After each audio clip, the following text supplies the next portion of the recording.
اعوذ باللہ من الشیطان الرجیم بسم اللہ الرحمن الرحیم وَإِذَا ضَرَبْتُمْ فِي الْأَرْضِ فَلَيْسَ عَلَيْكُمْ جُنَاحٌ أَن تَقْصُرُوا مِنَ الصَّلَاةِ صدق اللہ العظیم۔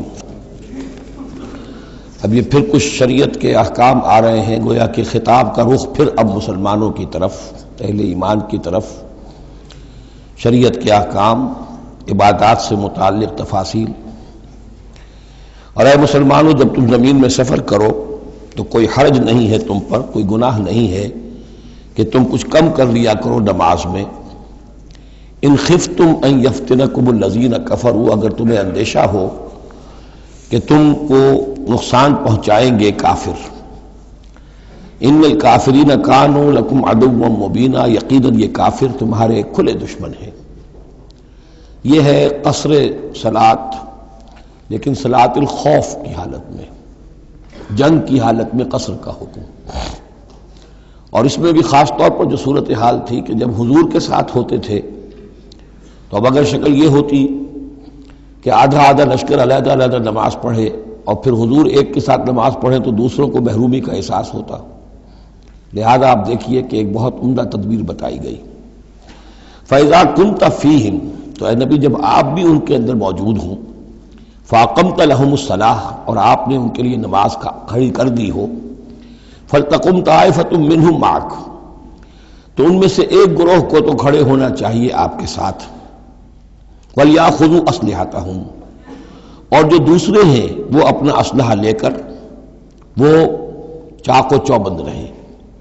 فَإِذَا سَجَدُوا فَلْيَكُونُوا مِن وَرَائِكُمْ، تاکہ جب تم سجدہ کرو، جو حضور کے ساتھ نماز پڑھ رہے سجدے میں جائیں تو وہ دوسرا گروہ جو ہے جو نماز میں شریک نہیں ہے وہ ان کی حفاظت کرے، کھڑے رہیں ان کے پیچھے۔ وَلْتَأْتِ طَائِفَةٌ أُخْرَىٰ، اب اس کے بعد ہوتا کیا تھا کہ حضور نے ایک رکعت نماز پڑھا دی اور آپ بیٹھے رہے، دوسری رکعت کے لیے اٹھے نہیں۔ دوسری رکعت مسلمانوں نے خود ادا کر لی۔ اب جب انہوں نے سلام پھیر دیا چلے گئے تو جو پہلے جو تھے جو اس وقت تک شریک نہیں ہوئے تھے وہ حضور کے پیچھے آ گئے۔ اب حضور نے ایک رکعت اور پڑھی تو ان کی ایک رکعت حضور کے پیچھے ہو گئی، اس کے بعد حضور نے ایک رکعت کے بعد سلام پھیر دیا، انہوں نے پھر ایک رکعت اور ادا کر لی، اس طریقے سے کہ کوئی بھی حضور کی امامت کے شرف سے اور فضل سے محروم نہ رہے۔ فَإِذَا سَجَدُوا فَلْيَكُونُوا مِن وَرَائِكُمْ وَلْتَأْتِ طَائِفَةٌ أُخْرَىٰ لَمْ يُصَلُّوا فَلْيُصَلُّوا مَعَكَ، اب وہ دوسرا گروہ کو آنا چاہیے کہ جنہوں نے ابھی نماز نہیں پڑھی تھی کہ وہ آپ کے ساتھ نماز پڑھیں۔ وَلْيَأْخُذُوا حِذْرَهُمْ وَأَسْلِحَتَهُمْ، اور ان کو چاہیے کہ وہ اپنی ڈھالیں بھی، اپنا بچاؤ بھی اور اسلحہ بھی ساتھ رکھے۔ وَدَّ الَّذِينَ كَفَرُوا لَوْ تَغْفُلُونَ عَنْ أَسْلِحَتِكُمْ وَأَمْتِعَتِكُمْ، یہ کافر تو اسی طاق میں رہتے ہیں، اسی امید میں رہتے ہیں کہ تم جیسے ہی غافل ہو جاؤ۔ وَدَّ الَّذِينَ كَفَرُوا لَوْ تَغْفُلُونَ عَنْ أَسْلِحَتِكُمْ، اپنے اسلحہ سے غافل ہو جاؤ، وَأَمْتِعَتِكُمْ، اور اپنے مال و اسباب سے، فَيَمِيلُونَ عَلَيْكُمْ مَيْلَةً وَاحِدَةً، تو وہ تم پر ایک دم ٹوٹ پڑے حملے کے اندر۔ وَلَا جُنَاحَ عَلَيْكُمْ إِن كَانَ بِكُمْ أَذًى مِّن مَطَرٍ، اور کوئی حرج نہیں ہے تم پر، کوئی گناہ نہیں ہے اگر تمہیں کوئی تکلیف ہو یا بارش کی وجہ سے کوئی صورتحال ایسی ہو، اور کنتم مرضى، یا تم بیمار ہو، ان تضعوا اسلحتکم، کہ اسلحہ تو اپنا رکھ دو، وخذوا حذرکم، لیکن صرف ڈھال لے لیا کرو کہ اچانک کوئی حملہ ہو جائے تو اگر پوری تلوار نیزہ وغیرہ سب اپنے جسم پر لگایا ہوا ہے تو نماز کا پڑھنا مشکل ہے، اور یہ کہ حالات ایسے ہیں تو اسلحہ علیحدہ رکھ دیا جائے لیکن ڈھال اپنے پاس موجود رہے، تاکہ اچانک کوئی حملہ ہو تو کم سے کم انسان کو وقت ملے کہ وہ اپنے آپ کو بچا کر اور پھر وہ اپنا اسلحہ بھی لے لے گا۔ ان اللہ اعد للکافرین عذابا مہینا، یقیناً اللہ تعالیٰ نے کافروں کے لیے ایک بہت اہانت آمیز عذاب تیار کر رکھا ہے۔ فَإِذَا قَضَيْتُمُ الصَّلَاةَ، پھر جب یہ نماز اس طریقے سے تم ادا کر لو، فاذکروا اللہ قیاما وقعودا وعلی جنوبکم، تو پھر ذکر کرو اللہ کا، کھڑے ہوئے، بیٹھے ہوئے، لیٹے ہوئے، سواریوں پر چلتے ہوئے۔ وہ ذکر جو ہے وہ ذکر کثیر، وہ صرف نماز کے ساتھ نہیں ہے بلکہ جیسے سورہ جمعہ میں آیا ہے کہ فَإِذَا قُضِيَتِ الصَّلَاةُ فَانتَشِرُوا فِي الْأَرْضِ وَابْتَغُوا مِن فَضْلِ اللَّهِ وَاذْكُرُوا اللَّهَ كَثِيرًا لَعَلَّكُمْ تُفْلِحُونَ، ہر حال میں جب تم اللہ کو یاد رکھو، اللہ کا ذکر کرتے رہو۔ ادعیہ معصورہ ہیں، اوراد معصورہ ہیں، اوراد مسنونہ ہیں، ان کے سے اپنی زبان کو اور اپنے ذہن کو اور قلب کو ایمان کے ساتھ تر و تازہ رکھو۔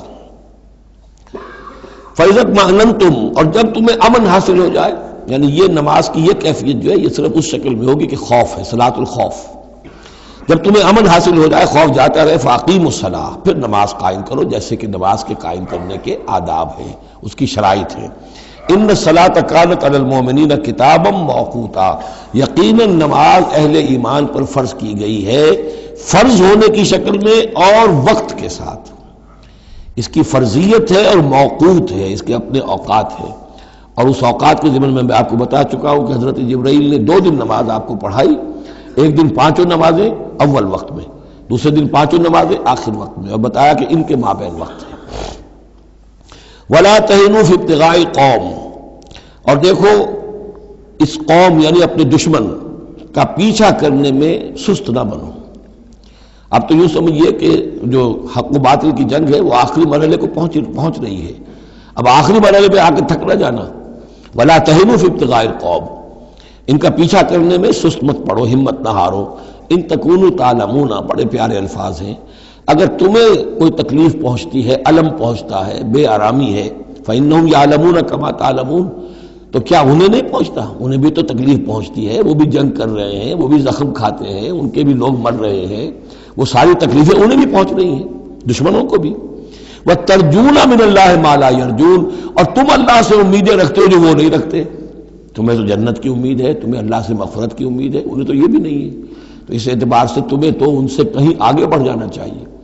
جو آخری آیت تھی سورہ آل عمران کی کہ یا ایھا الذین آمنوا اصبروا وصابروا ورابطوا، ان سے تو بڑھ جانا چاہیے صبر کے اندر کہ تمہارا سہارا تو اللہ ہے، وما صبرک الا باللہ۔ ان کے تو یہ من گھڑت قسم کے دیویاں دیوتا، ان کے دل کے اندر ان کی حقیقت میں کوئی قدر و قیمت بھی نہیں ہے، پھر بھی وہ اپنے باطل معبودوں کے لیے اس طریقے سے جان جوکھوں میں ڈال رہے ہیں، تو مسلمانوں تمہیں تو اس سے 10 گنا کرنا چاہیے۔ وَلَا تَهِنُوا فِي ابْتِغَاءِ الْقَوْمِ إِن تَكُونُوا تَعْلَمُونَ فَإِنَّهُمْ يَعْلَمُونَ كَمَا تَعْلَمُونَ وَتَرْجُونَ مِنَ اللَّهِ مَا لَا يَرْجُونَ وَكَانَ اللَّهُ عَلِيمًا حَكِيمًا، اور یقیناً اللہ تعالی علیم ہے اور حکیم ہے۔ اب یہ چند آیتیں آ گئیں اہل ایمان سے خطاب میں، اب پھر کچھ منافقوں کا معاملہ ایک آ رہا ہے۔ اِنَّا أَنزَلْنَا إِلَيْكَ الْكِتَابَ بِالْحَقِّ لِتَحْكُمَ بَيْنَ النَّاسِ بِمَا أَرَاكَ اللَّهُ، اے نبی ہم نے آپ پر کتاب نازل کی ہے حق کے ساتھ، تاکہ آپ لوگوں کے مابین فیصلہ کریں انصاف کے ساتھ، اور جو اللہ نے آپ کو دکھایا ہے، یعنی ایک تو کتاب دی ہے، قانون دیا ہے، ایک آپ کو بصیرت دی ہے، یہ اللہ تعالیٰ کی طرف سے بصیرت خاص۔ ظاہر بات ہے کہ ایک جج بیٹھا ہوا ہے اور جج کے پاس سامنے کتاب ہے، فائل ہے، شہادتیں ہیں، گواہیاں ہیں، اب ایک اس کی اپنی ایک چھٹی حص بھی ہوتی ہے، اس کی اپنی جو ہے ایک ججمنٹ بھی ہوتی ہے جس کو کہ وہ بروئے کار لاتا ہے، تو اس کو اللہ کہتا ہے جیسا کہ ہم آپ کو دکھاتے ہیں اس کے مطابق فیصلہ کریں۔ وَلَا تَكُن لِلْخَائِنِينَ خَصِيمًا، اور خیانت کرنے والوں کی طرف سے آپ نہ جھگڑے، یعنی ان کی طرف سے وکالت نہ فرمائیں کہ آپ کوئی اگر مسلمان ہے، کہنے کو مسلمان ہے خائن، تو اب اس کی طرفداری جو ہے آپ کو نہیں کرنی ہے۔ اس کا اصل میں ایک واقعہ ہو گیا تھا کہ ایک منافق مسلمان، اس نے کسی مسلمان کے گھر میں چوری کی، نقب لگائی، وہاں سے ایک آٹے کا تھیلا لے لیا، کچھ اسلحہ لے لیا، وہ اپنے گھر تک آیا تو وہ آٹے کی تھیلے کے اندر کہیں سوراخ تھا تو وہ آٹا گرتا گیا، تھوڑا تھوڑا وہ سارا راستہ جو ہے پتہ چل گیا کہ اس کے گھر تک سوراخ پہنچ گیا۔ پھر اسے کچھ خیال آیا کہ ممکن ہے مجھ پر شک ہو جائے، اسے پتہ نہیں تھا کہ یہ آٹا بھی میرا لاش فاش کر رہا ہے۔ اس نے یہ کیا، اسی وقت جا کر ایک یہودی کے ہاں امانت رکھوا دیا، یہ سامان میری امانت ہے تمہارے پاس، لیکن وہاں بھی وہ نشان جو ہے آٹے کا وہاں بھی پہنچ گیا۔ اب اگلے روز جب تلاش ہوئی اور وہ آٹا جو گرا ہوا تھا راستے میں، اس کو دیکھ کر کھوج لگاتے ہوئے لوگ پہلے اس کے مکان پر پہنچے، اس نے صاف انکار کر دیا، تلاشی لے لی، چیز نکلی نہیں۔ اب انہوں نے دیکھا تو وہ آگے جا رہے ہیں نشان، وہ وہاں پہنچ گئے، یہودی کے یہاں برآمد ہو گیا۔ یہودی نے کہا ٹھیک ہے، یہ مال ہے، یہ رات رکھے یہاں پر حفاظت کے لیے رکھ گیا تھا۔ اب یہاں پہ جھگڑا ہو گیا کہ اس کے جو قوم کے لوگ تھے، اس کے گھرانے کے لوگ، اس منافق مسلمان کے، ان کا نہیں یہ جھوٹ بولتا ہے، یہ یہودی چور ہے۔ اب وہ یہودی کا اور مسلمان جو منافق تھا اس کا مقدمہ تھا جو حضور کے سامنے آیا، اور پوری قوم، اس کا پورا گھرانہ جو ہے، وہ قبیلہ اس کا جو ہے وہ آ گیا شور مچاتے ہوئے اور قسمیں کھاتے ہوئے، ہمارا یہ آدمی تو بہت نیک ہے، اس پر خامخواہ یہ جھوٹا الزام لگ رہا ہے اور یہ ہے اور وہ ہے، یہاں تک کہ کچھ حضور کا دل بھی پسیجنے لگا اس شخص کے بارے میں۔ اس پر یہ آیت نازل ہوئی ہے، خیانت کرنے والے کی طرف سے آپ وکالت نہ کریں، اس کے سہارا نہ بنیں، اس کو مدد نہ پہنچائیں۔ ولا تکن للخائنین خصیما، اب خصیمہ بحث کرنے والا، للخائنین، علی الخائنین ہوتا تو خائنوں کے خلاف، للخائنوں کے حق میں آپ دلیل نہ دیں۔ واستغفر اللہ، اور یہ جو بھی آپ کی طبیعت میں نرمی پیدا کچھ ہو گئی تھی اس پر اللہ سے استغفار کیجئے، ان اللہ کان غفورا رحیما، یقیناً اللہ تعالیٰ بخشنے والا اور رحیم ہے۔ ولا تجادل عن الذین یختارون انفسهم، آپ مت جھگڑیے ان لوگوں کی طرف سے جنہوں نے کہ اپنے جانوں کے ساتھ خیانت کی ہے۔ اب ہم یہ امید لگائے بیٹھے حضور ہماری طرف سے شفاعت کریں گے، چاہے ہم نے بے ایمانیاں کی ہیں، حرام خوریاں کی ہیں، شریعت کی دجیاں بکھیری ہے، تو حضور گویا کہ ہماری شفاعت کریں گے۔ یہاں فرمایا جائے ولا تجادل عن الذین یختارون انفسهم، مت جھگڑیے آپ ان لوگوں کی طرف سے، ان کی طرف سے وکالت مت کیجیے۔ ان اللہ لا یحب من کان خوانا اثیما، اللہ تعالیٰ کو بالکل پسند نہیں ہے وہ لوگ کہ جو خوان ہوں، خیانت کرنے والے اور گناہ گار ہوں۔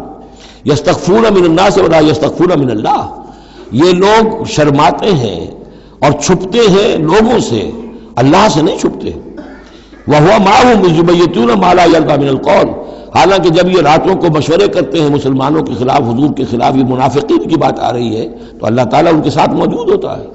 اگر تو ایمان ان کا ہو اللہ پر تو انہیں معلوم ہو کہ اللہ سن رہا ہے ہماری بات۔ یہ مسلمانوں سے ڈرتے ہیں، خفیہ رکھتے ہیں اپنی باتوں کو، ان بدبختوں کو یہ خیال نہیں ہے کہ اللہ وہ تو ہر وقت ہمارے پاس موجود ہے۔ وَكَانَ اللَّهُ بِمَا يَعْمَلُونَ مُحِيطًا، اور جو کچھ وہ کر رہے ہیں اللہ اس کا احاطہ کیے ہوئے ہے، یعنی اس کی پکڑ سے یہ کہیں باہر نہیں نکل سکتے۔ ہاں انتم ہؤلاء جادلتم عنہم فی الحیات الدنیا، اب یہاں پہ اشارہ ہو رہا ہے وہ جو منافق مسلمان تھا، چور، اس کے جو گھرانے والے لوگ تھے کہ اے لوگوں تم نے دنیا کی زندگی میں تو ان کی طرف سے جھگڑا کر لیا، یہاں تک کہ حضور کو بھی بچلانے کی حد تک تم پہنچ گئے۔ وَمَن يُجَادِلُ اللَّهَ عَنْهُ يَوْمَ الْقِيَامَةِ، قیامت کے دن کون مجادلہ کرے گا اللہ سے؟ یہاں تم چھڑا بھی لو، حضور کو بھی فرض کیجئے، حضور نے فرمایا، یہ حدیث موجود ہے کہ میرے سامنے کوئی مقدمہ پیش ہوتا ہے تو کوئی ایک فریق زیادہ چرب زبان ہوتا ہے، اپنی بات کو پیش کرتا ہے اور میرے ہاں سے وہ غلط فیصلہ لے جاتا ہے۔ فرض کیجئے زمین کا کوئی ٹکڑا تھا اور میں نے غلط ڈگری اس کے حق میں دے دی، تو وہ سمجھ لے کہ چاہے میری عدالت سے ڈگری لے کر گیا ہے لیکن وہ جہنم کا ٹکڑا لے کر گیا ہے، زمین کا ٹکڑا لے کر نہیں گیا ہے۔ تو یہ تو معاملات ہیں کہ جو بھی عدل ہو رہا ہے، فیصلہ ہو رہا ہے، اس میں جو بھی کیسز ہیں، جو بھی گواہیاں ہو رہی ہیں اس کے مطابق فیصلہ کر رہے ہیں۔ اب ہر وقت تو اللہ تعالیٰ کی طرف سے حضور صلی اللہ علیہ وسلم کے لیے ہر مرحلے پر تو نہیں تھا، جہاں اللہ ضروری محسوس کرتا تھا آپ کو متنبہ فرما دیتا تھا۔ ہاں انتم ہؤلاء، یہ تم ہی لوگ ہو، جادلتم عنہم فی الحیات الدنیا، تم نے بہت جھگڑا کیا ان کی طرف سے، اپنے ساتھی، اپنے رشتہ دار کی طرف سے دنیا کی زندگی میں۔ فمن یجادل اللہ عنہم یوم القیامہ، تو کون ہے جو اللہ سے جھگڑا کر سکے گا ان کی جانب سے قیامت کے دن؟ ام من یکون علیہم وکیلا، یا کون ہوگا جو اس کا کارساز بن سکے گا، ان کا وکیل بن سکے گا؟ وَمَن يَعْمَلْ سُوءًا أَوْ يَظْلِمْ نَفْسَهُ، اور جو کوئی بری حرکت کرے گا یا اپنے اوپر ظلم ڈھائے گا، ثُمَّ يَسْتَغْفِرِ اللَّهَ، اور پھر اللہ سے استغفار کرے گا، يَجِدِ اللَّهَ غَفُورًا رَحِيمًا، وہ اللہ کو پائے گا غفور الرحیم۔ سیدھی روش ہے، غلطی ہو گئی، خطا ہو گئی، مان لو، جو دنیاوی سزا ہے وہ بھگت لو، اللہ سے استغفار کرو، آخرت کی سزا سے چھٹکارا مل جائے۔ اب اس سے بھی آگے ہے معاملہ، وَمَن يَكْسِبْ إِثْمًا فَإِنَّمَا يَكْسِبُهُ عَلَى نَفْسِهِ، جو کوئی بھی کوئی گناہ کماتا ہے وہ اپنی جان پر وبال لیتا ہے۔ وَكَانَ اللَّهُ عَلِيمًا حَكِيمًا، اللہ تعالیٰ علیم اور حکیم ہے۔ وَمَن يَكْسِبْ خَطِيئَةً أَوْ إِثْمًا ثُمَّ يَرْمِ بِهِ بَرِيئًا، اور یہ معاملہ تو بہت بڑھ کر ہے کہ کسی نے کوئی گناہ کمایا، کوئی خطا کی، کوئی غلطی کی، کوئی جرم کیا، پھر اس کی تہمت لگا دی ایسے شخص پر جو بری ہے۔ یہودی تو بری تھا، اس کو سزا دلوانے کے لیے سب تل گئے، تو ثم یرمی بہ بریئا، جو بری ہے اس سے، اس کا کوئی تعلق نہیں، اس کا اس میں کوئی گناہ میں حصہ نہیں، فقد احتمل بہتانا و اسما مبینا، تو اس نے تو اپنے سر پر بہت بڑا طوفان اور بہت کھلا کھلا گناہ کا بوجھ لے لیا ہے۔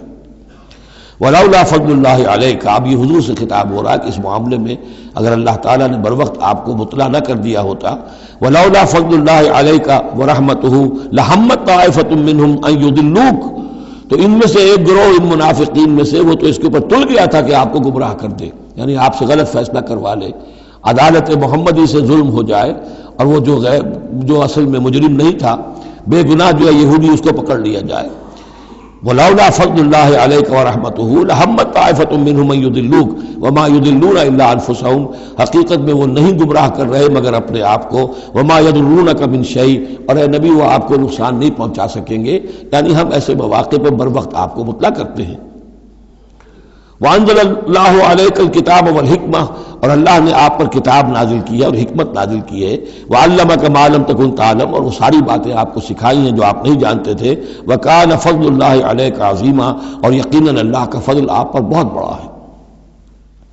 لا خیر فی کثیر من نجواہم، اب یہ چونکہ منافقین تھے یہ اپنے نجوا کرتے تھے، علیحدہ بیٹھ کے گفتگو کرنا، سرگوشیاں کرنا، اور طرح طرح کے نجوا ہوتے تھے، بیٹھے باتیں بھی کر رہے ہیں، مسکرا بھی رہے ہیں کسی کو دیکھ کر تاکہ اس کے دل میں خلجان پیدا ہو جائے یہ میرے بارے میں کوئی باتیں کر رہے ہیں، اشارے بھی کر رہے ہیں، تو 100 طرح سے ہتھ کنڈے، اور یہ ہماری مجلسوں میں بھی ہوتا ہے، یہ سارے معاملات جو کہ انسانی معاشرے کے اندر جیسے ہوتے تھے آج بھی ہوتے ہیں۔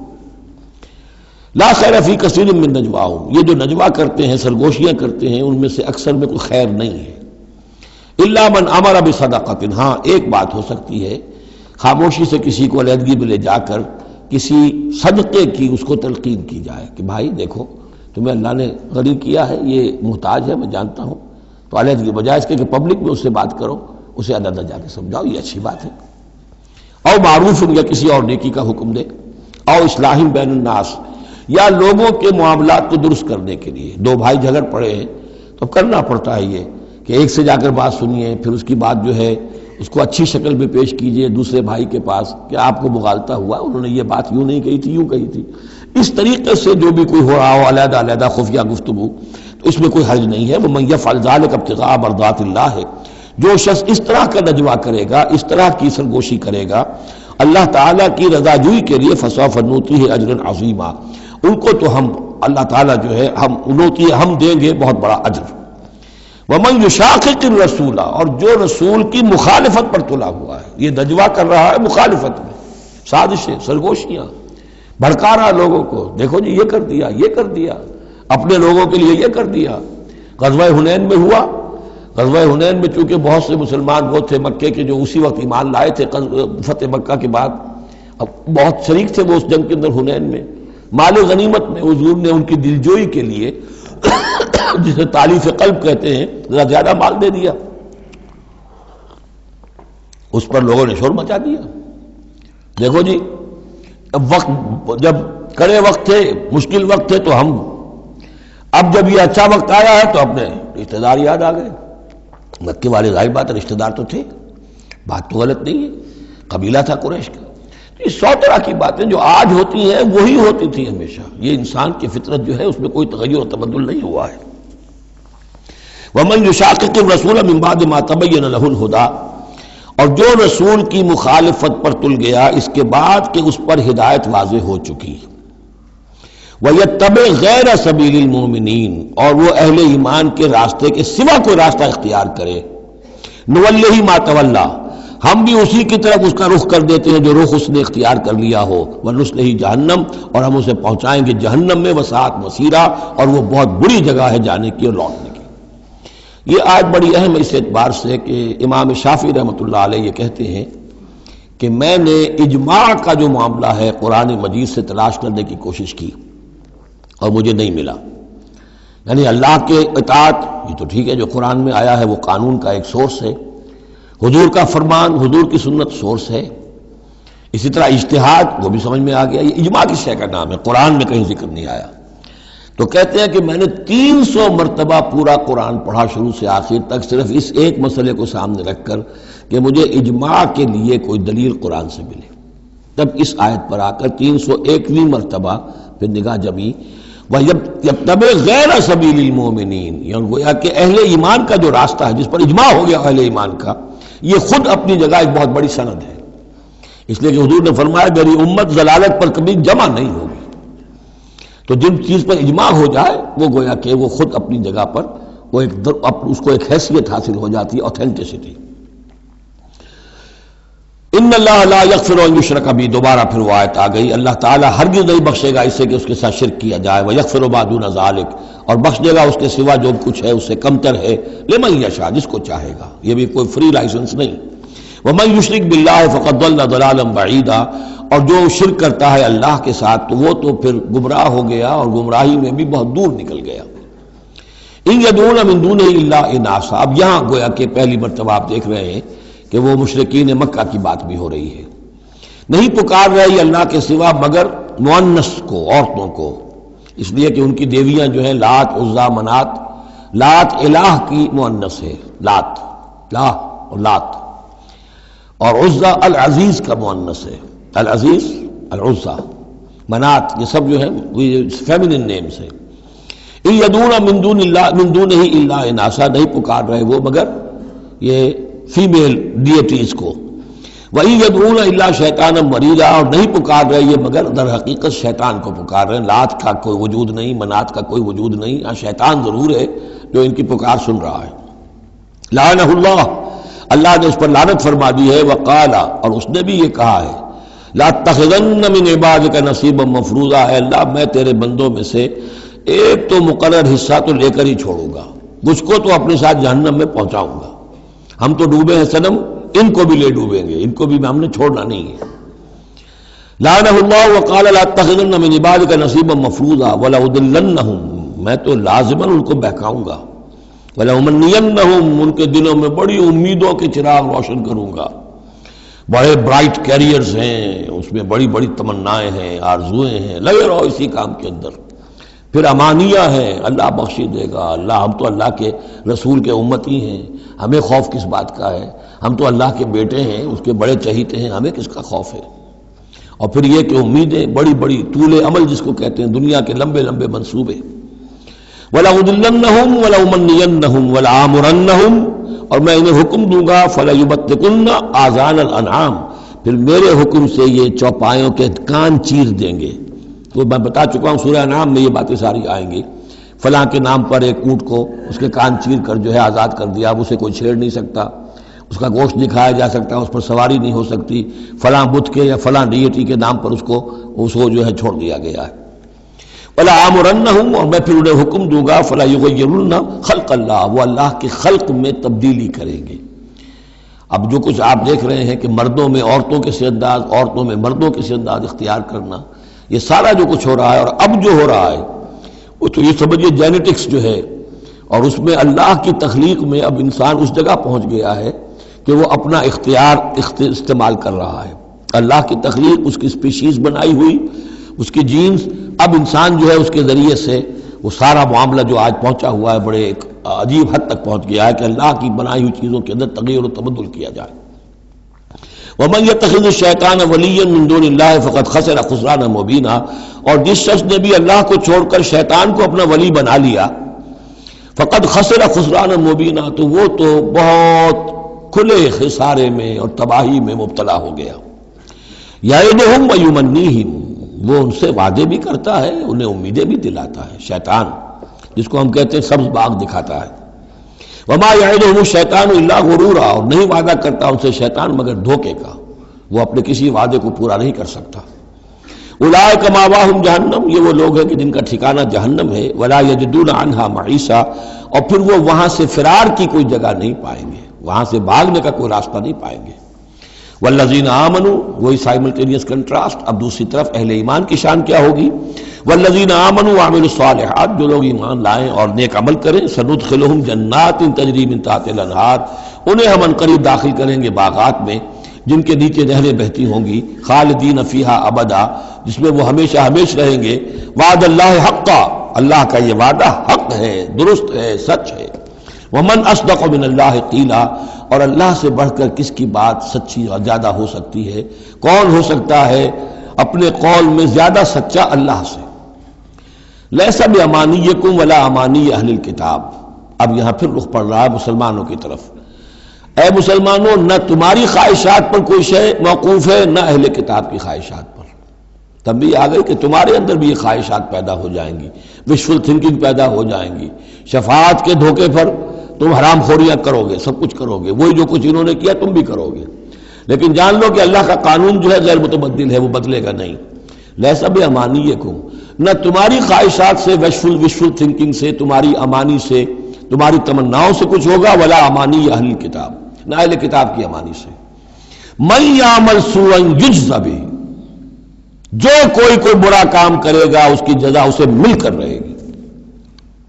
بہت سخت الفاظ ہیں یہ، اگرچہ اس میں نرمی کا پہلو ہے، اس لیے کہ بعض اوقات بدی کی جگہ پر نیکی جو ہے وہ اس کو اثر کو دھو دے گی، لیکن اکاؤنٹ فار تو ہو گیا نا، مطلب یہ اکاؤنٹ فار ہو کر رہے گی عرشے. اب یہ ہے کہ کسی کی نیکی نے اس کی بدی کو چھپا لیا، کسی نے غلطی کی تھی، اس نے توبہ کی صدق دل کے ساتھ، وہ اس کی بدی جاتی رہی، لیکن اکاؤنٹ فار ہوگا معاملہ. توبہ کو دیکھا جائے گا، توبہ سچی تھی، واقعی تھی، واقعی اس نے اس حرکت کو پھر چھوڑ دیا تھا کہ نہیں، یا یہ صرف یہ کہ زبان سے گردان ہو رہی تھی استغفر اللہ ربی من کل ذنب واتوب الیہ، اور سارا وہ گناہ جو ہے اور حرام خوری جو کہ تم جاری تھی، تو وہ توبہ نہیں ہے. من یعمل سوءا یجز بہ ولا یجد له من دون اللہ ولیا ولا نصیرا، اور نہیں پائے گا وہ اللہ کے سوا نہ کوئی حمایتی، بلکہ یہاں ترجمہ ہوگا اللہ کے مقابلے میں نہ کوئی حمایتی پائے گا نہ کوئی مددگار. ومن یعمل من الصالحات من ذکر او انثی، اور جو کوئی عمل کرے گا نیکیوں کا، خواہ وہ مذکر ہو خواہ مؤنث ہو، مرد ہو یا عورت ہو، وہو مومن، ہو مومن صاحب ایمان، فاولئک یدخلون الجنۃ ولا یظلمون نقیرا، تو یہ وہ لوگ ہیں کہ جو جنت میں داخل ہوں گے اور ان کی کوئی حق تلفی تل کے برابر بھی نہیں کی جائے گی.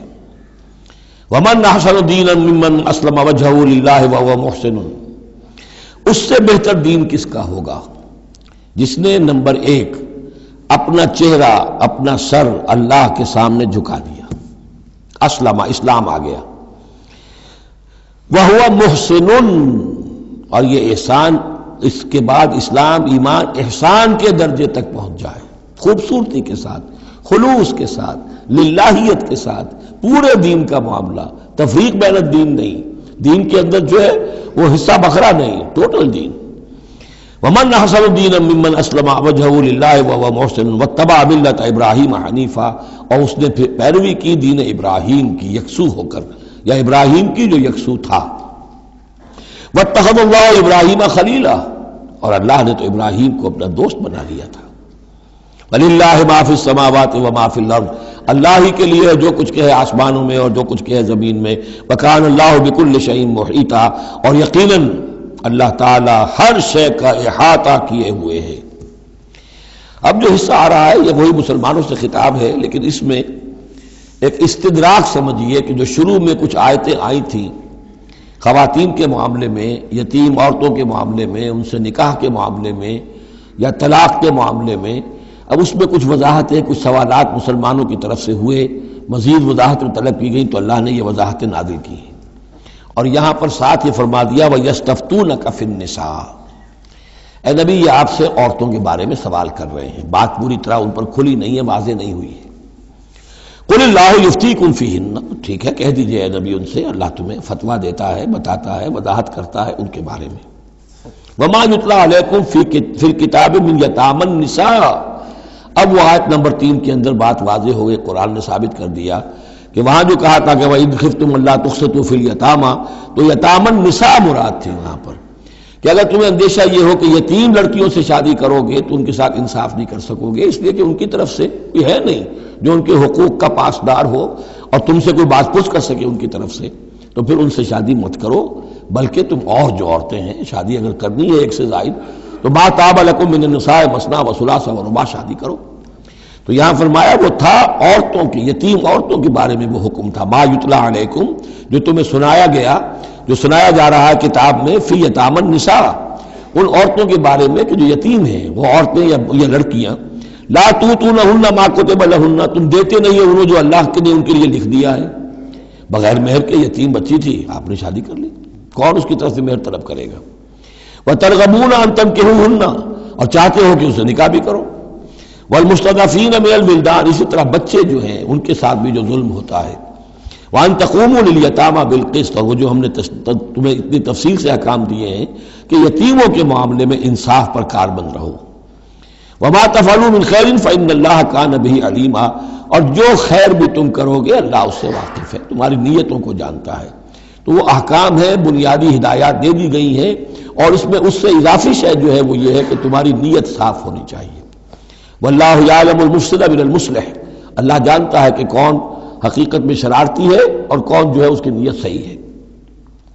وَإِنِ امْرَأَةٌ خَافَتْ مِنْ بَعْلِهَا نُشُوزًا، اب دیکھیے ایک نشوز عورت کے لیے آیا تھا کہ اگر واللاتی تخافون نشوزہن، وہ عورتیں، وہ بیویاں کہ جو سرکشی کر رہی ہیں، حکم نہیں مان رہی ہیں، تابع داری نہیں کر رہی ہیں، زدم زدہ پر اڑی ہوئی ہیں، ان کے بارے میں تو آ چکا تھا شروع میں۔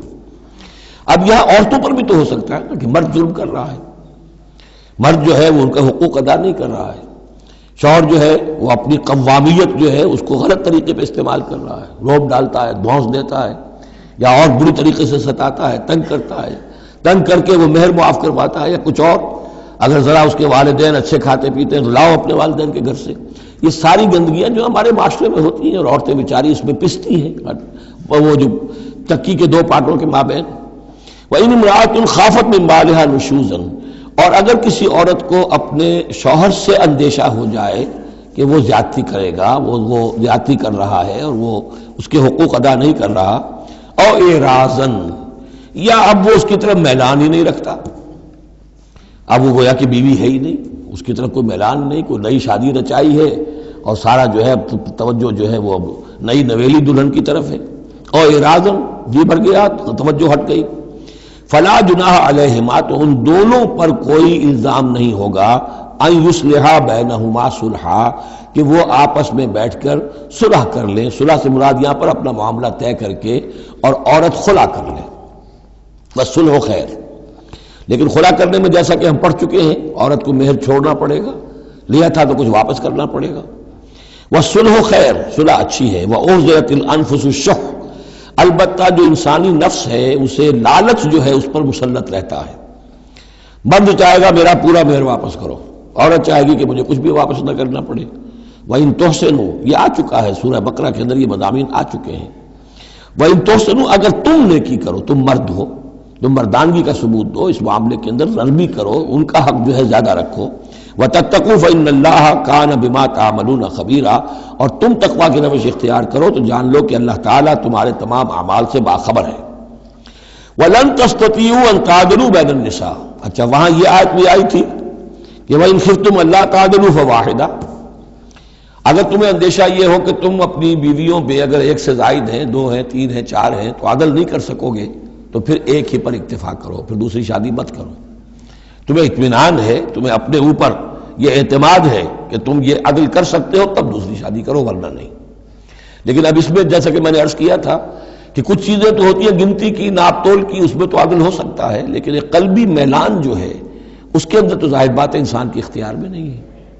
حضور صلی اللہ علیہ وسلم نے اپنی تمام ازواج کے لیے ہر چیز گن گن کر، یعنی باریاں بھی مقرر تھیں آپ کی شب باشی کی، دن میں بھی اب آپ ایک چکر لگاتے تھے عصر اور مغرب کے درمیان، تو تھوڑی تھوڑی دیر ہر اپنی زوجہ محترمہ کے پاس ٹھہرتے تھے، کہیں تھوڑی دیر بھی زیادہ ہو جاتی تو کھلبلی مچ جاتی تھی، آج وہاں کیوں ٹھہر گئے، آج زینب کے پاس زیادہ وقت کیوں لگ گیا، آج فلاں کیا ہو گیا، وہاں شہد دیا گیا تھا، وہ شہد پی رہے تھے تو اس وجہ سے دیر لگ گئی۔ تو حضور سے جب کہا گیا اشارے کنائے سے، آپ نے قسم کھا لی اچھا میں آئندہ کبھی شہد نہیں پیوں گا، حضور نے اللہ تعالیٰ نے ٹوک دیا کہ حضور یہ کیوں آپ قسم کھا رہے ہیں، لما تحرم ما احل اللہ لک تبتغی مرضات ازواجک۔ تو یہ چیزیں جو ہوتی ہیں انسانی معاشرے میں، بہرحال بہت بہتر معاملہ تھا، بہت بہتر تھا حضور کی ازواج مطہرات کا آپس میں، لیکن یہ کہ بالکل ظاہر بات ہے کہ کچھ نہ کچھ تو شوق ناپا جو ہوتا ہے اس کے کوئی نہ کوئی اثرات تو ہوتے ہیں، یہ عورت کی فطرت ہے، وہ اس کے اندر اختیار میں نہیں ہے۔ تو یہ چیزیں جو ہے فرمایا کہ اگر تم وَلَن تَسْتَطِيعُوا أَن تَعْدِلُوا بَيْنَ النِّسَاءِ، تمہارے لیے ممکن ہی نہیں ہے کہ تم عورتوں کے مابین انصاف کر سکو۔ مراد کیا ہے؟ قلبی میلان، یہ حدیث کے اندر واضح ہو گیا۔ اور حضور فرمایا کرتے تھے کہ اللہ جو بھی چیزیں ہیں میں نے اس میں پورا عدل کیا ہے، باقی جہاں تک میرے دل کا میلان کا تعلق ہے مجھے امید ہے تو مجھ سے مواخذہ نہیں کرے گا، یہ ہے ظاہر بات ہے۔ لیکن اگر تم چاہو بھی تو تم عدل نہیں کر سکتے۔ وَلَن تَسْتَطِيعُوا أَن تَعْدِلُوا بَيْنَ النِّسَاءِ وَلَوْ حَرَصْتُمْ، چاہے تم کتنے حریص ہو اس کے، نہیں کر سکتے۔ فَلَا تَمِيلُوا كُلَّ الْمَيْلِ، تو ایسا نہ ہو کہ ایک کی طرف پورے کے پورے جھک جاؤ، میلان، میل، کل المیل، ایک ہی کی طرف پورا میلان ہو جائے، فَتَذَرُوهَا كَالْمُعَلَّقَةِ، کہ دوسری بیوی معلق ہو کر رہ گئے، اب نہ وہ شوہر والی ہے اور نہ آزاد ہے، اس سے کوئی تعلق ہی نہیں۔ وَإِن تُصْلِحُوا وَتَتَّقُوا، اگر تم اصلاح کر لو اور تقویٰ کی روش اختیار کرو، فَإِنَّ اللَّهَ كَانَ غَفُورًا رَحِيمًا، تو اللہ تعالیٰ بھی غفور الرحیم ہے۔ وَإِن يَتَفَرَّقَا، اب یہ بہت اہم موضوع ہے کہ ہمارے ہاں طلاق کے بارے میں جو یہ مشہور ہو گیا صحیح ہے، ان ابغض الحلال عند اللہ الطلاق، یہ حلال چیزوں میں سب سے زیادہ اللہ کو ناپسند جو ہے وہ طلاق ہے، لیکن اسے کفر کے درجے تک پہنچایا ہوا ہے۔ لڑائی چل رہی ہے، جھگڑا چل رہا ہے، مزاجوں میں موافقت نہیں ہے، ایک دوسرے کو کوس رہے ہیں، دن رات کا جھگڑا ہے، طلاق نہیں دینی۔ یہ احمقانہ طرز عمل ہے، بالکل احمقانہ، شریعت کی منشا کے بالکل خلاف۔ یہاں آپ دیکھیں کہ ایک طرح کی ترغیب ہے طلاق کی، ترغیب۔ وَإِن يَتَفَرَّقَا، اب اگر وہ متفرق ہو جائیں، علیحدہ ہو جائیں، سیپریشن جو آپ استعمال کرتے ہیں، سیپریٹ ہو جائیں، یغن اللہ کلا من سعتہ، اللہ دونوں کو اپنی کشادگی کشائش سے غنی کر دے گا۔ ہو سکتا ہے اس عورت کو بھی کوئی بہتر رشتہ مل جائے کہ جو اس سے اس کے ساتھ مزاجی موافقت رکھنے والا ہو، اور اس شوہر کو بھی اللہ تعالیٰ کوئی بہتر بیوی دے دے کہ جس کے اور اس کے درمیان جو ہے مزاج کے اندر موافقت پیدا ہو جائے۔ تو یہ کہ عدم موافقت ہے، لڑتے رہنا ہے، دنگا فساد ہے، لیکن یہ کہ وہ طلاق نہیں دینی ہے، یہ ہندوانہ اثرات ہیں ہم پر نمبر ایک، اور دوسرے عیسائیانہ اثرات ہیں۔ عیسائیت میں بھی طلاق حرام ہے، اس لیے کہ قانون اصل میں شریعت، انجیل میں شریعت اور قانون تو ہے ہی نہیں، لیکن جو حضور نے فرمایا ان ابغض الحلال عند اللہ الطلاق، ایسی ہی کوئی بات حضرت مسیح نے فرمائی کہ طلاق اگر بلا وجہ کوئی شخص طلاق دے دیتا ہے تو یہ ایسا ہی ہے، فرض کیجئے کہ اب وہ عورت جو ہے اس کی وہ بے سہارا رہ گئی، ہو سکتی ہے کہ اس کا آوارہ ہو جائے، تو گویا کہ اب اس کی گناہ کا وبال اس پر ہوگا کہ جس نے اسے طلاق دی ہے، بلا سبب طلاق دے دی۔ اب وہ عورت جو ہے اگر اس کی شادی اور نہیں ہوئی تو اس کی آوارگی کا امکان موجود ہے۔ تو اس کو سمجھنا چاہیے کہ یہ اخلاقی تعلیم تھی، یہ قانونی تعلیم نہیں تھی۔ قانونی تعلیم تو وہی ہے کہ جو تورات کے اندر ہے، حضور حضرت مسیح فرما کر گئے ہیں کہ یہ نہ سمجھو کہ میں قانون کو ختم کرنے آیا ہوں، موزائک لا جو ہے حضرت موسیٰ کی شریعت وہ تم پر نافذ رہے گی، لاگو رہے گی، عائد رہے گی۔ تو قانون قانون ہے، اور اس کے ساتھ اخلاق کی تعلیم ہوتی ہے۔ اس کو انہوں نے قانون بنا دیا، نتیجہ یہ ہوا جب تک بیوی کے اوپر آپ بد کرداری کا الزام ثابت نہ کر دیں آپ طلاق نہیں دے سکتے، لہذا وہ 100 طریقے کر کے پہلے اسے بد کردار بناتے ہیں اور پھر اس کا ثبوت لیتے ہیں، تب جان چھڑاتے ہیں، ورنہ جان چھوڑ نہیں سکتی۔ تو یہ سارا کا سارا معاملہ جو ہے شریعت کے اندر تو جو صحیح راستے رکھ دیے گئے ہیں ان کو اگر چھوڑا جائے گا تو پھر غلط راستے اختیار کرنے پڑیں گے۔ تو ایک ہندوانہ اثرات جو ہمارا پس منظر ہے، اور ایک جدید تہذیب کے جس پر عیسائیت کا غلبہ ہو گیا تھا، ان کے ہاں کے اثرات کی وجہ سے یہ طلاق کا معاملہ ہمارے ہاں تقریباً کفر بنا دیا لوگوں نے۔ وَإِن يَتَفَرَّقَا يُغْنِ اللَّهُ كُلًّا مِّن سَعَتِهِ، اگر وہ علیحدہ ہو جائیں، نہیں مزاجوں کی موافقت ہو رہی، اللہ غنی کر دے گا ہر ایک کو، دونوں کو اپنی وسعت میں سے۔ وَكَانَ اللَّهُ وَاسِعًا حَكِيمًا، اللہ بڑی وسعت رکھنے والا ہے، بڑی سمائی رکھنے والا ہے، اس کے خزانے بڑے وسیع ہیں، حکیم ہے، حکمت والا ہے، اس کا ہر حکم جو ہے وہ حکمت پر مبنی ہے۔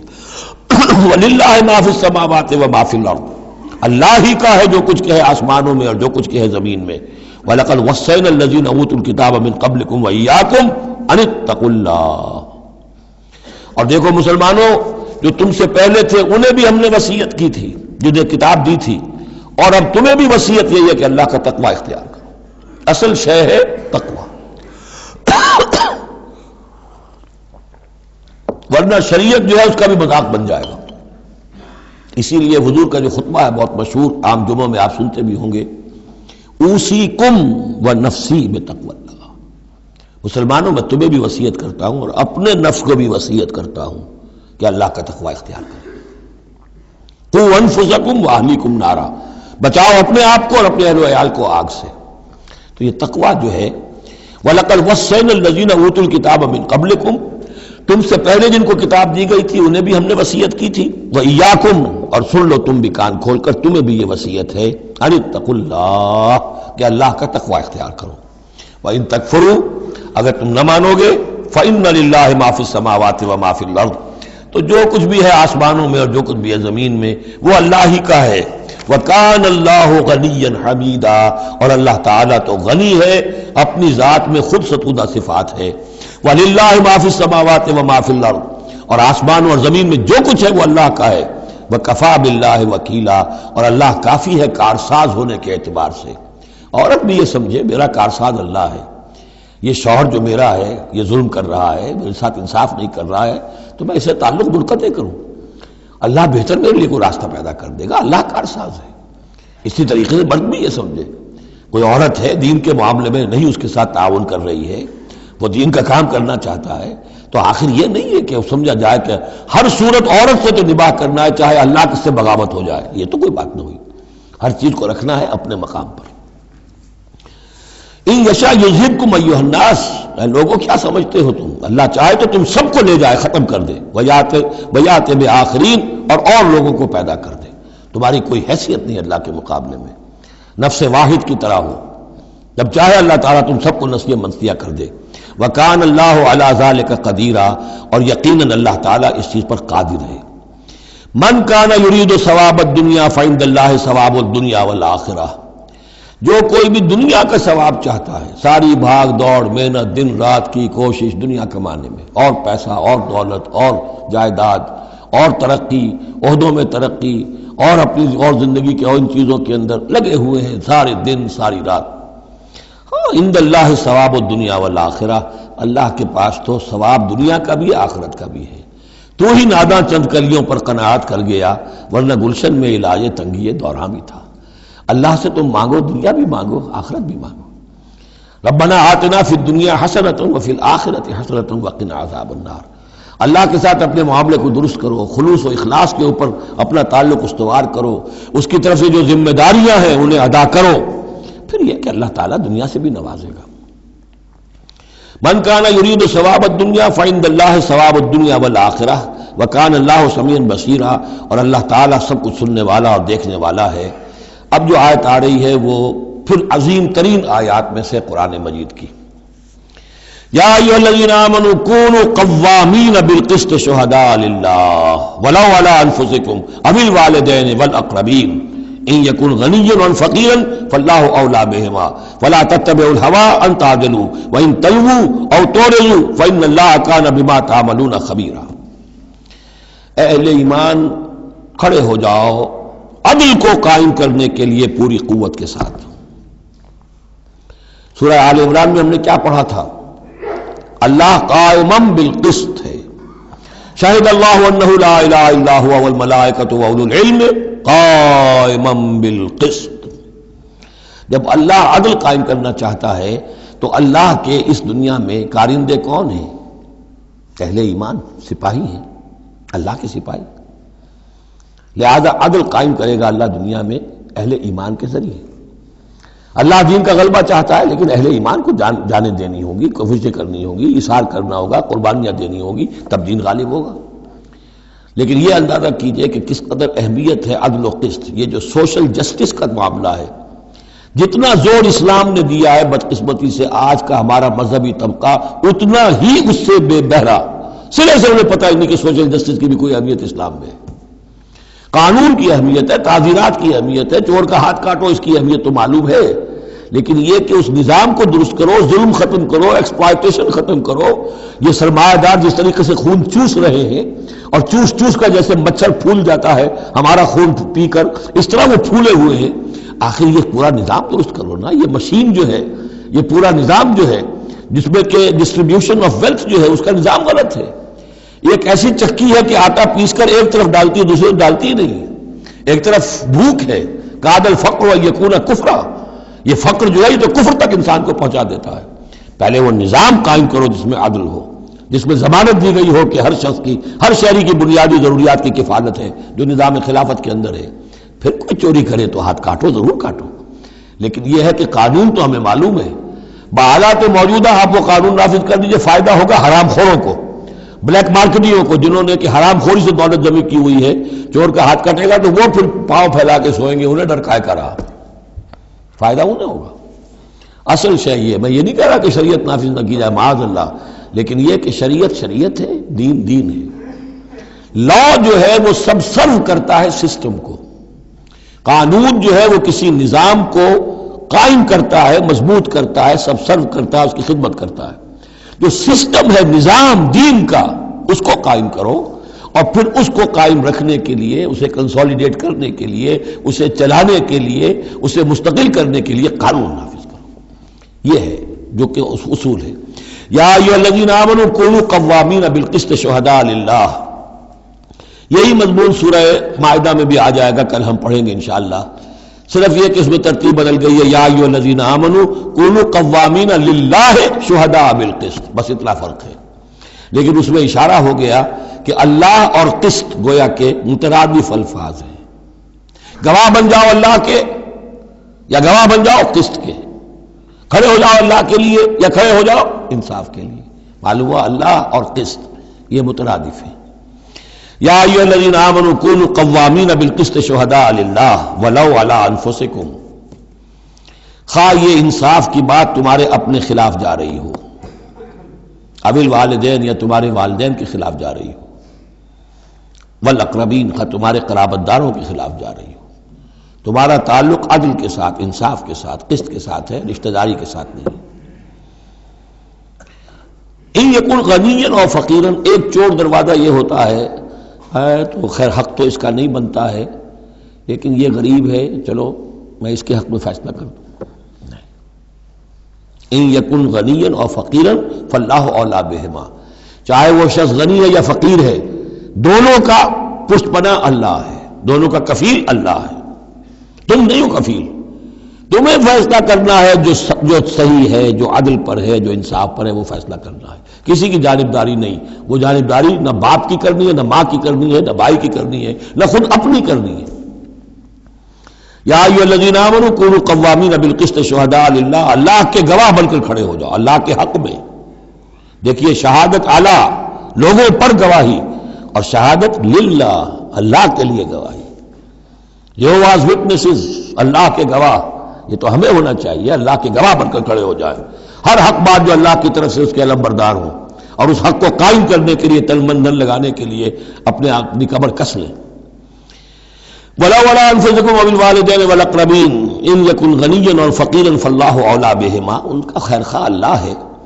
فَلَا تَتَّبِعُوا الْهَوَىٰ، تو دیکھو خواہشات کی پیروی نہ کرو. أَن تَعْدِلُوا، مبادا تم عدل سے ہٹ جاؤ، کہ تم عدل نہ کرو، خواہشات کی پیروی کر کے عدل سے برگشتہ ہو جاؤ.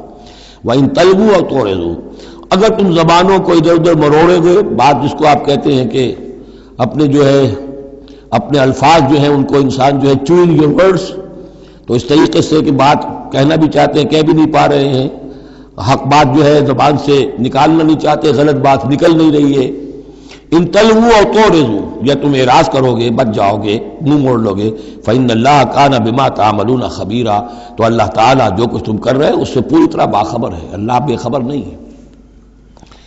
اس کے بعد اب جو مضمون آ رہا ہے وہ شاید اس سورہ مبارکہ کا اہم ترین مضمون ہے.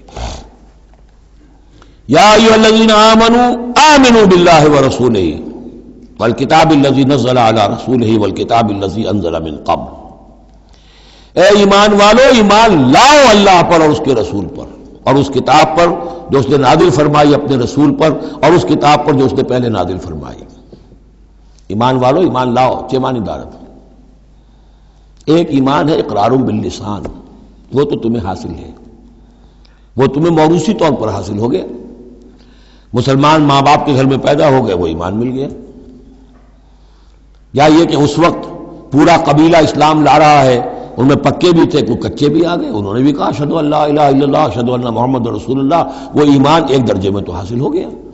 لیکن ہم پڑھ چکے ہیں کہ کوئی تمہیں اگر راستے میں ملا ہے اور وہ اپنا اسلام ظاہر کرتا ہے، آپ کہہ نہیں سکتے کہ تم مومن نہیں ہو.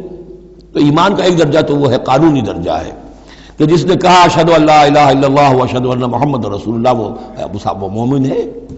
لیکن کیا حقیقی ایمان یہی ہے؟ نہیں. ایمان کیا ہے؟ یقین قلبی. یا ایھا الذین آمنوا آمنوا باللہ ورسولہ، ایمان لاؤ اللہ پر. اب ہم ترجمہ کریں گے، یوں کہیں گے ایمان لاؤ اللہ پر جیسے کہ ایمان لانے کا حق ہے، مانو رسول کو جیسے کہ ماننے کا حق ہے. اور یہ اسی وقت ادا ہوگا جب اللہ اور اس کے رسول پر ایمان دل میں کھب گیا ہو. جیسے صحابہ کے بارے میں فرمایا گیا سورہ حجرات میں، وَلَٰكِنَّ اللَّهَ حَبَّبَ إِلَيْكُمُ الْإِيمَانَ وَزَيَّنَهُ فِي قُلُوبِكُمْ. اللہ نے ایمان کو تمہارے نزدیک محبوب بنا دیا، اسے تمہارے دلوں میں کھبا دیا ہے. اور کچھ لوگوں کے بارے میں فرمایا قالت الاعراب آمنا قل لم تؤمنوا ولكن قولوا اسلمنا ولما يدخل الايمان في قلوبكم، یہ بدو دعویٰ کر رہے ہیں ہم ایمان لے آئے. اے نبی ان سے کہہ دیجئے تم ہرگز ایمان نہیں لائے ہو. ہاں یوں کہہ سکتے ہو کہ ہم مسلمان ہو گئے، اسلام لے آئے ہیں، ہم نے سر تسلیم خم کر دیا، ہم نے اطاعت قبول کر لی، لیکن ابھی تک ایمان تمہارے دلوں میں داخل نہیں ہوا ہے. اصل ایمان وہ ہے جو دل میں داخل ہو جائے، اقرار باللسان و تصدیق بالقلب. لیکن یہاں بھی اصل میں جو ہے روئے سخن کن کی طرف ہو رہا ہے؟ منافقین کی طرف ہو رہا ہے. وہ ایمان تو لائے تھے لیکن وہ ایمان نہیں تھا. یا ایھا الذین آمنوا آمنوا باللہ ورسولہ والکتاب الذی نزل علی رسولہ. قرآن کے لیے لفظ نزل، والکتاب الذی انزل من قبل، اور تورات کے لیے انزل، اور اس کتاب پر بھی جو پہلے نازل کی گئی تھی. وَمَن يَكْفُرْ بِاللَّهِ وَمَلَائِكَتِهِ، جو کوئی کفر کرے گا اللہ کا اور اس کے فرشتوں کا، وَكُتُبِهِ اور اس کی کتابوں کا، وَرُسُلِهِ اور اس کے رسولوں کا، وَالْيَوْمِ الْآخِرِ اور قیامت کے دن کا، فَقَدْ ضَلَّ ضَلَالًا بَعِيدًا، تو وہ تو گمراہ ہو گیا اور گمراہی میں بہت دور نکل گیا. یہ آیتیں سب کی سب بہت ہی اہم ہیں اور بڑی گہری ہیں. ان الذین آمنوا ثم کفروا ثم آمنوا ثم کفروا ثم ازدادوا کفرا لم یکن اللہ لیغفر لهم ولا لیہدیہم سبیلا بشر المنافقین بان لهم عذابا الیما. دیکھیے یہ منافقت کا معاملہ کیا تھا؟ یہ ایسا نہیں تھا کہ ایک ہی دن میں آدمی منافق ہو گیا. ایک تو تھے وہ جو شعوری منافق تھے، جو فیصلہ کر کے، جو ہم سورہ آل عمران میں پڑھ آئے ہیں، صبح ایمان کا اعلان کریں گے، شام کو ہم پھر کافر ہو جائیں گے، مرتد ہو جائیں گے. تو معلوم ہوا ایمان انہیں نصیب ہوا ہی نہیں، اور انہیں بھی معلوم تھا کہ ہم مومن نہیں ہیں، ہم ایمان لائے نہیں ہیں، تو دھوکہ دے رہے ہیں. یہ شعوری منافق ہوا. غیر شعوری منافق کون سے ہوتے تھے؟ کہ جو آئے تو تھے، کوئی دل میں دھوکہ دینے کی نیت نہیں تھی، انہیں اندازہ نہیں تھا کہ یہ، وہ سمجھتے تھے پھولوں کی سیج ہے، نکلا وہ کانٹوں بھرا بستر.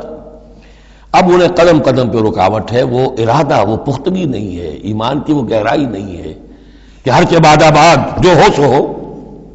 ان کا کیا ہوتا ہے، کچھ دو قدم چلے، کچھ پیچھے ہٹ گئے، کچھ چھٹک گئے، کچھ چلے، کچھ ہمت کی، کچھ رک گئے. نتیجہ یہ ہوتا ہے کہ اب لوگ ان کے ڈانٹ ڈپٹ کرتے تم کیا کرتے ہو.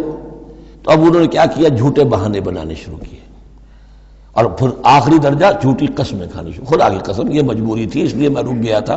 تم سمجھتے ہو کہ میں جہاد میں نہیں جانا چاہتا تھا؟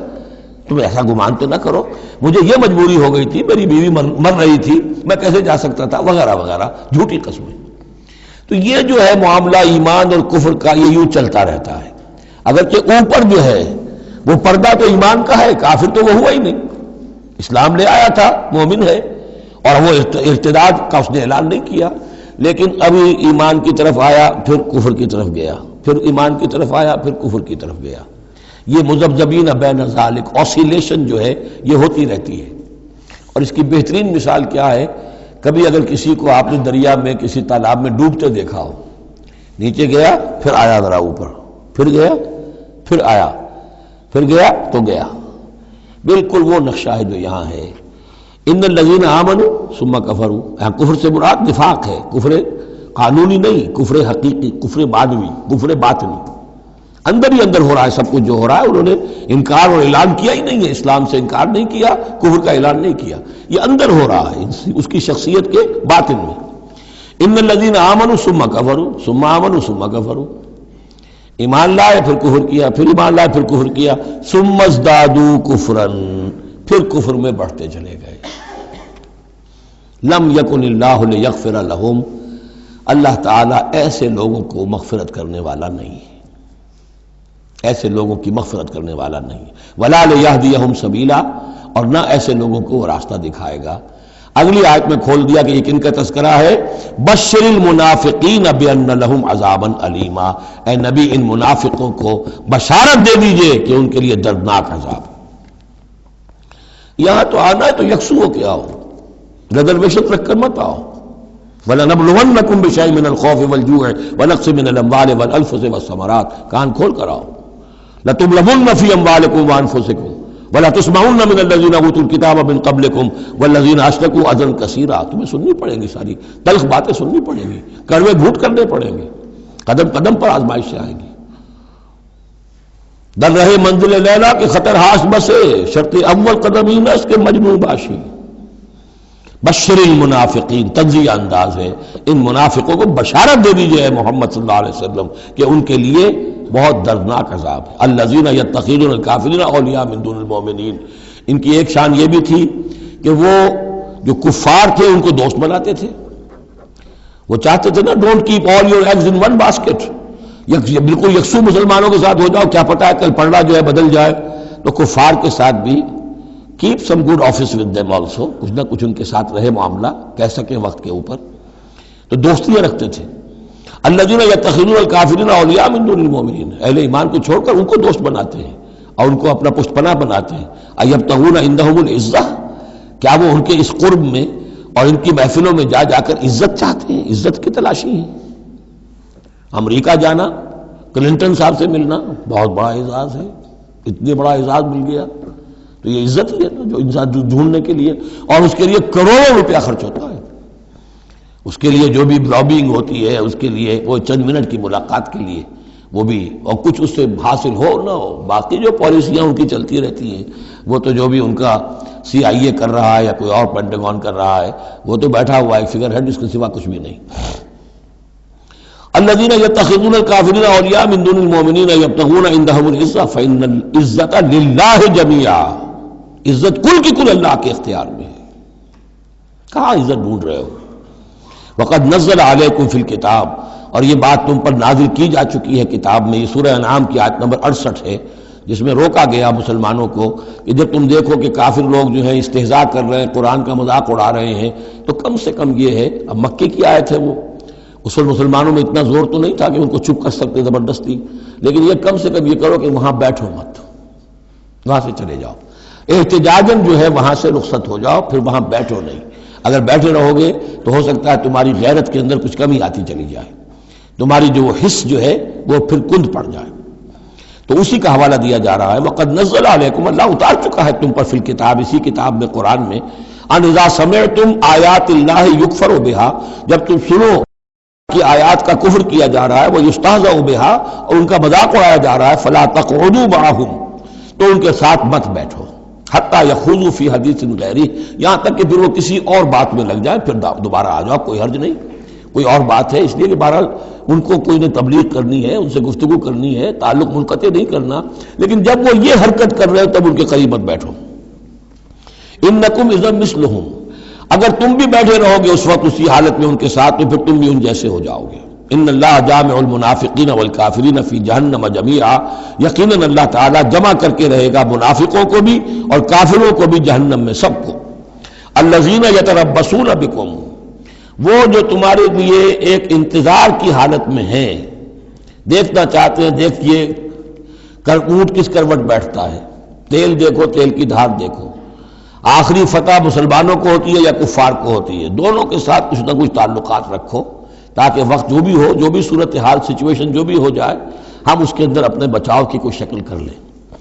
تو الذین یتربصون بکم، وہ تمہاری بات طاق میں ہے، منتظر ہیں، سوچ رہے ہیں۔ فَإِن كَانَ لَكُمْ فَتْحٌ مِّنَ اللَّهِ، تو اگر تمہیں فتح مل جاتی ہے اللہ تعالیٰ کے فضل و کرم سے، قَالُوا أَلَمْ نَكُن مَّعَكُمْ، وہ آ جائیں گے، ہم بھی تو آپ کے ساتھ تھے، مسلمان تھے، ہمارا بھی حصہ نکالیے مال غنیمت میں سے۔